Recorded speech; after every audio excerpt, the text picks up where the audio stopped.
Now, I want to tell a little story here, and this is what I always think about when I think about the task of progressives and social movements in responding to this challenge, which is really, I think, the greatest challenge of our time.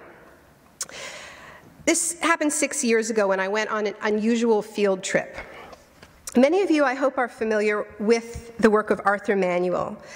He's a former Niskalnath chief, now spokesperson for the Indigenous Network on Economies and Trade out in Vancouver, in the same building as the CCPA in Vancouver, actually. Now, those of you who don't know Arthur, he is one of the most creative thinkers on the question of how to force belligerent governments to respect Indigenous land claims. He thinks about this a lot. And his theory is that you've got to go after governments, in his case the Canadian government, where it hurts, in the pocketbook. So a few years back, he had this great idea to intervene in the Canada-US software lumber trade dispute on the side of the US. And he managed to get standing in both a NAFTA court and a WTO court. And he made the argument that Canada was unfairly subsidizing its logging industry by failing to pay First Nations people for the stolen land on which the trees stood. It was quite brilliant. He argued that that amounted to a cash subsidy, and it was theft. Now, back in 2004, Arthur had another one of his brilliant ideas. He started a correspondence with Standard & Poor's, the powerful credit agency that issues Canada's much-coveted AAA credit rating. That's the best credit rating you can possibly get. And the purpose of that credit rating, as so many of you know, is to reassure investors that Canada is a safe, good place to do business. We are paid up. Now, Arthur's argument with Standard & Poor's was that Canada, the Canadian government, was failing to report a very important liability, a massive unpaid debt, which is everything that has been taken in resources from unceded land without consent since 1846. He explained the various court rulings that had affirmed Aboriginal and treaty rights, and he said that this was the real reason our government would not acknowledge these rights and instead was pushing in negotiations to extinguish that ugly word, Aboriginal title. Now, after much back and forth, Arthur actually managed to get a meeting at Standard & Poor's headquarters, a towering, frightening building off of Wall Street, with the director of sovereign ratings, with the director of the Sovereigns Ratings Groups, which is the guy whose job it is to issue Canada's credit rating. Arthur is something else. Now, there were 5 people at this meeting in New York. The director, the guy who issues the credit rating, his research assistant, Arthur, Gujau, the president of the Haida Nation, and for some reason, me. Now, I want to tell you what happened at this meeting, because it was quite something. Gujau presented the director with a Haida statement of claim, and Arthur presented the Okanagan writ of summons, and explained that these are legal documents that have been filed by many First Nation groups in British Columbia, stating clearly that they have every intention of taking legal action to get the economic benefits of the lands being used by the federal and provincial governments without their consent. Arthur told the guy from Standard & Poor's that these writs represent trillions of dollars of unacknowledged liability carried by the Canadian state. What was striking to me sitting in that meeting was that it was absolutely clear that the guy from Standard & Poor's had reviewed all of the literature. He had looked at all the court rulings. He had looked at the writs.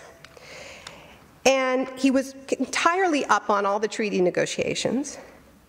And he didn't dispute any of Arthur's facts. But he basically said, as nicely as he possibly could, that he didn't think that Arthur and Gujau and all the people they represented were ever going to collect on their debts.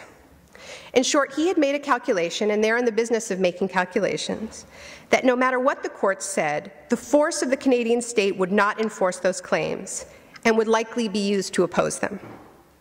And indeed, we have seen exactly that happen again and again, with guns and batons and bulldozers used to remove Native protesters trying to protect their land from a new ski resort, a golf course, a mine, a subdivision.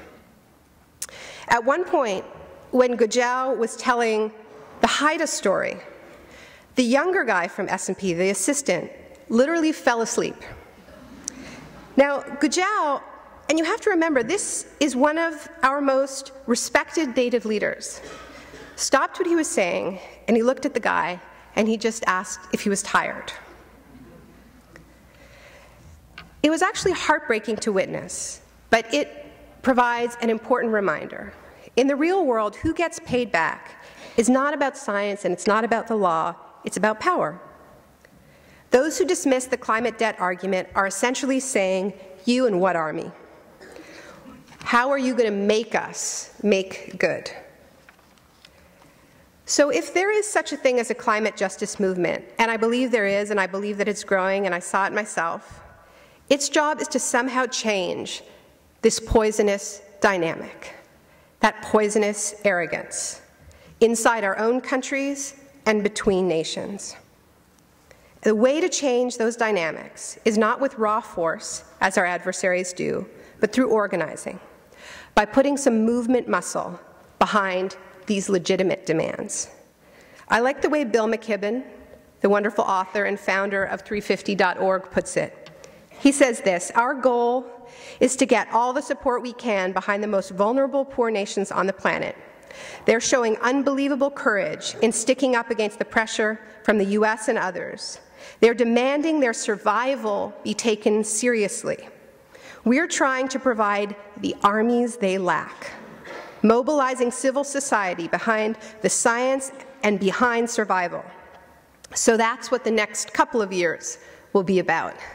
He said that in Copenhagen.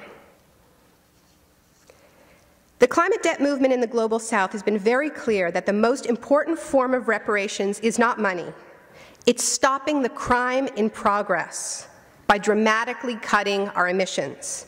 I want to quote my friend Yvonne Yanez, an incredible Ecuadorian activist with Acción Ecológica. In Copenhagen, she told me, it's not only the question of the polluter pays, but the polluter needs to stop doing what they're doing.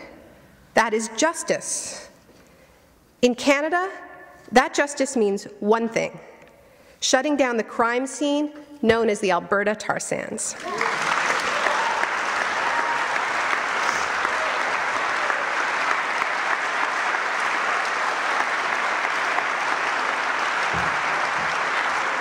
Shutting it down and beginning the process of repairing that unspeakably scarred part of our country and making reparations to the First Nations communities living downriver, who are facing alarmingly high cancer rates and who have faced federal and provincial government indifference.